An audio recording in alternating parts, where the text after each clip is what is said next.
a deportation machine that will be unleashed on steroids by this one big ugly bill. A deportation machine. Haters are going to say that that's fake or AI.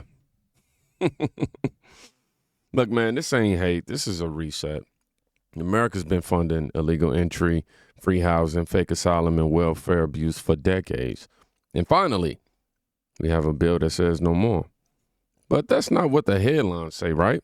Because they don't want you to understand what's actually passed. So let's get surgical and legitimize the noise.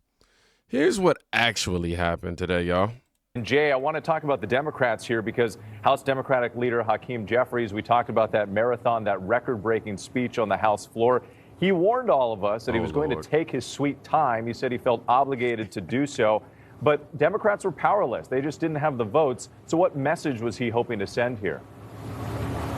Exactly right, Whit. Jeffrey spoke for 8 hours and 44 minutes, breaking a record for longest House floor speech that was previously set by Kevin McCarthy, who was speaking at the time in opposition in 2021 to a Biden-era piece of legislation. Democrats elated by his speech, but ultimately, as you said, they did not have the votes to block this bill. They are not in the majority. Speaker Johnson, though, he had his work cut out for him. He could only afford to lose 3 Republicans. As Mary said, he lost 2 on 2 different ideological sides of his party. One is Thomas Massie, who's a fiscal hawk who did not like the price tag of this bill. The other is Brian Fitzpatrick, a moderate Republican who represents a district in Pennsylvania that Kamala Harris won, who has long expressed concerns about cuts to Medicaid. Ultimately, though, those are the only 2 Republican no votes that Johnson loses. And this is the culmination of a months-long process, not just for Speaker Johnson, not just for President Trump, but congressional Republicans writ large. Multiple marathon into-the-night votes in both the House and the Senate, backroom deal-making, and, frankly, drama and dysfunction in their party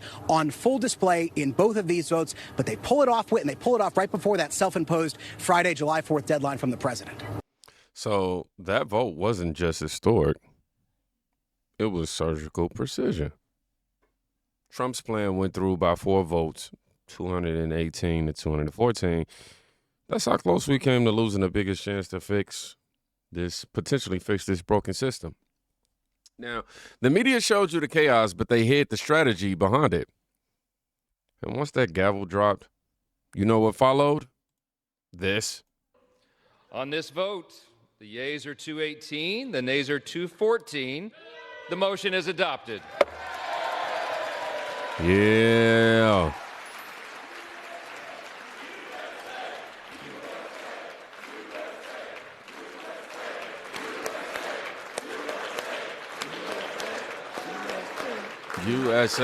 USA. Without objection, the motion on this. Yeah, those chants weren't for a party, y'all. They were for principle. The bill told the world, this bill at least told the world, if you're illegal, if you're here illegitimately, you are not our priority. If you are scamming the system, you're getting cut off. If you're contributing, though, you're protected. Simple. But that victory didn't sit well with those whose powers come from pain. So what did they do? They sent a distraction. Let me show you how Democrats weaponize emotion and distort facts by replaying this clip that we heard of Jasmine Crockett speaking on this whole scenario. So the idea that you would go through and you would gut critical things that literally people rely on to live. Also that say maybe somebody can go and buy yet another jet or another yacht. It just doesn't seem right because it isn't right. This is literally a reverse Robin Hood of literally stealing from those that need resources the most and giving it to those that are rich. So the idea that... Oh, my God. This. Y'all want to talk about black community and stuff that is detrimental is people like this with these type of... Look, here comes Jasmine Unhinged Crockett, okay, with a fake reverse Robin Hood narrative, claiming that this bill steals from the poor to give to the rich. But here's what she didn't say, okay? This bill ends subsidies for illegal immigrants. It stops using your taxes to fund people who aren't even supposed to be here in the first place. It's not robbing the poor. It's protecting the working class. And when they couldn't beat the bill on logic, they rolled out the fear campaign. The next woman was the face of panic, okay? You're about to see why. Hey, it's time to act, because the Trump budget, it's gonna hurt us. This budget is gonna keep us sick, broke, and hungry. All the people talking about, this is not our fight, we're not getting involved. It's our fight. Guess what? This one is everybody's fight, because this is gonna hurt us all. So it's got $930 billion in cuts to Medicaid. Did you know that 1 in 4 Americans are on Medicaid? Did you know that 65% of births to Black mothers are paid for by Medicaid? Can you imagine Black moms having no health care when our mortality rates in childbirth are higher to begin with? And now we have no health care? Cuts to SNAP. That's food assistance for low-income families. They're going to cut $186 billion from SNAP. That includes 800,000 children with no food assistance. But you know what they are going to pay for?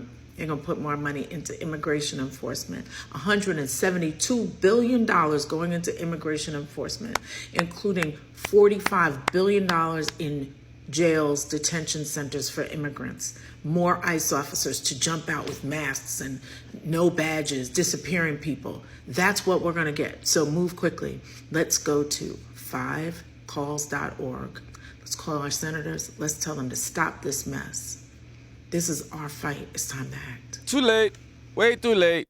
But this is where it gets manipulative. Pull on heartstrings. Say it's about kids. Say it's about Black moms. But skip over the facts. 930 billion in cuts. I'm sorry, I can't even talk.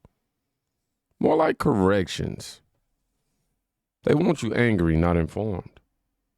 Because if you read the fine print, you'll find out it isn't about cutting help. It's about cutting the abuse. Luckily, someone did the reading for you. Watch this. The Council of Economic Advisors is not saying the same thing that y'all saying about this big beautiful bill, and I wonder why. Could y'all be misleading people again? Could y'all be misguiding people again with y'all unethical literature? I think so. I think y'all not telling people the truth of the matter. I don't think y'all actually giving people what they need to know. I think y'all just try to scare people or manipulate them or misguide them, because that's what I'm saying. And the people that are being misguided and manipulated, why y'all not doing no research? Why y'all taking everybody's word for it? Why y'all only watching the news? The news is not going to give you everything you can use. I promise you. Mm-hmm. But while we're on the topic of the big beautiful bill, everyone's in outrage about Medicaid. Are y'all familiar with where the Medicaid industry is funding? It's what they're pulling is from Parent Parenthood. They're pulling it from Parent Parenthood. They're not pulling it from no one's who's in need. They are trying to defund people that were getting funded improperly. Immigrants, Parent Parenthood, people that are scamming, people that are probably dead that's been still receiving benefits. Like, they're cleaning up the system. You can only clean the system up one way, and that's by making cuts. Stop being so in an uproar when y'all hear the word make cuts. That means we're budgeting. That doesn't mean we're ending the program. That doesn't mean no one's getting Medicaid. That doesn't mean no one getting food stamp, no one's getting benefits from the government anymore. Like, some of y'all don't even apply. Like, the rules don't even apply to some of y'all, and some of y'all just being in such an uproar for nothing. Y'all be letting things on the internet manipulate y'all way of thinking when you can just go research something and read the fine print yourself, and you can see who this applies to, what it applies to, what are the stipulations. Y'all never pay attention to the stipulations, but y'all always read the headlines and y'all read the highlighted. And 9 times out of 10, that's the stuff that's popular and it's gonna get the most backlash. And then 9 times out of 10, it don't even be what people saying it is. Y'all just taking it and running with it. That's why people get catfished and clickbaited so much nowadays. Like, seriously, like, y'all gotta take things into your own hand and actually do the research for yourself. The child tax credit is going to be $2,500. The taxes are going to remain from when Trump was in office last time. The same taxes that it was last time when he was in office is going to be remaining. The elderly are going to receive a bigger tax cut than normal. Like, it's just certain things that people have to pay attention to and say, that kind of don't sound right to me. Let me go see for myself. You going to believe everything a person tell you? They say the sky falling. You going to stay in the house all day? Or you going to go outside and see? Or you going to look through your window and see? Right. Look through your window in life. There's nothing wrong with it. I promise there's nothing wrong with it. It's a few more things. Like Look through the window in life. Yo, that's a quote that's definitely going to stick with me today. Funding the military, they still beefed up security in America for the defense policy. I'm sorry, I want to make sure we got exactly what he said. It's a few more things, like they funded the military, they still beefed up security in America for the defense policies, for the immigration, for, it's a lot of things. And a lot of things you might not agree with. It's like I said, some things I don't agree with, but it's not up to me to always point out my pros and cons of what I do and do not agree with. it ain't up to me to do that, because sometimes it might startle people and they might have a person thinking one way when things are going a whole opposite direction. And another thing, they keep talking about cutting food stamps. They're not cutting food stamps for people that necessarily need it or people that are eligible. They're cutting food stamps for people that's finessing. They're cutting food stamps for people that are not eligible. Like I said, everything we're not going to agree with, everything you're not going to agree with, everything is not going to always be in your favor. Sometimes you got to count your days when it comes to certain things, especially if you know it wasn't legitimate. So like I said, they also cutting food stamps for people that was like immigrants. Immigrants was coming over here getting free food stamp, free housing. Like a lot of that is cutting back on those type of people. Like I said, I have nothing against the immigrants. I promise you I don't. But it is what it is when it comes to the law and the land and our protection of our kids, of our future, of our economy. Like, I'm also hearing a lot of people say stuff like, oh, we're going to be trillions in dollars. And you know how long America been in debt? When did y'all start caring about how much America was actually in debt? Like, I'm hearing people that I know that don't care about the economy and about the well-being of others. They only care about their household. But now all of a sudden, y'all are voicing y'all opinion about how much and how many trillions and billions of dollars America's gonna be in debt. Be real. Like, stop it. Stop it. Y'all ain't never care about what got funded. Y'all trying to get funded. And that's cool. There's nothing wrong with caring about your household and y'all well-being. But stop trying to voice your opinion just to be heard about irrelevant topics that you really don't care about. Like, if you know you don't do no research on it, but you're only going to research it just to speak on a topic, what's your point? What's your purpose? Like, if it's not in you, that means it's on you. So that means certain things you're not going out your way to really care about. So if you really don't care about, why you even voice your opinion just to have something to say, just to get people in an uproar? Like, it don't make no sense. Like, y'all got to actually stop that. And y'all also have to let people develop. Like, let the president be a president. If y'all see all the things from thus far have not been working, why not try a new method? That's the reason why we in the position we in now, because people are just laying down. Nobody's standing up for nothing. But when y'all see other people do something, then y'all quit it, but it has to start somewhere. And if you made it this far in my video, all I want you to know is, before you argue with me, just do your research. Like I told you, Medicaid, not cut. It protects. This bill protects Medicaid for the seniors. It protects Medicaid for the pregnant women, for the children, for the disabled. It protects. Do your research, please. That's all I ask y'all. Every video that I make, I just ask y'all to do your own research. You don't have to take my word for it, but don't take some goofball word for it, because they're trying to get clickbait or they're trying to get some views just to misguide you. And so you can say, look, I told y'all, look, y'all. No. Whoever making them videos, they ain't reading no fine print. I promise you they're not. They're not reading no fine print. They're not doing no legitimate research. They scrubbing the surface. And when you scratch the surface, you only get a little bit. You don't get the interior, you get the exterior. And that's what a lot of people not seeing is deeper than what people just be saying. The title does not tell the description. See? No yelling. Just straight facts. No fear tactics. He exposed how Medicaid funds were going to Planned Parenthood, dead recipients, which startled me when I found that out. And also, let's not forget the illegal beneficiaries. He explained how SNAP is still there, just tighten for eligibility. That's it. You're not losing help if you qualify. You're losing if you've been finessing, scamming the system. That's how that works. But facts don't go viral. Outrage does. Y'all know. And outrage is not about compassion. It's about control. And the truth, the better America does, the more the left loses. Has passed. The big, beautiful bill has passed. But have y'all noticed something strange? The better our country does, the more leftists get really angry and upset about it. Coincidence? Nah, he nailed that, man. Because a thriving nation doesn't vote Democrat. A self-sufficient person doesn't need woke saviors.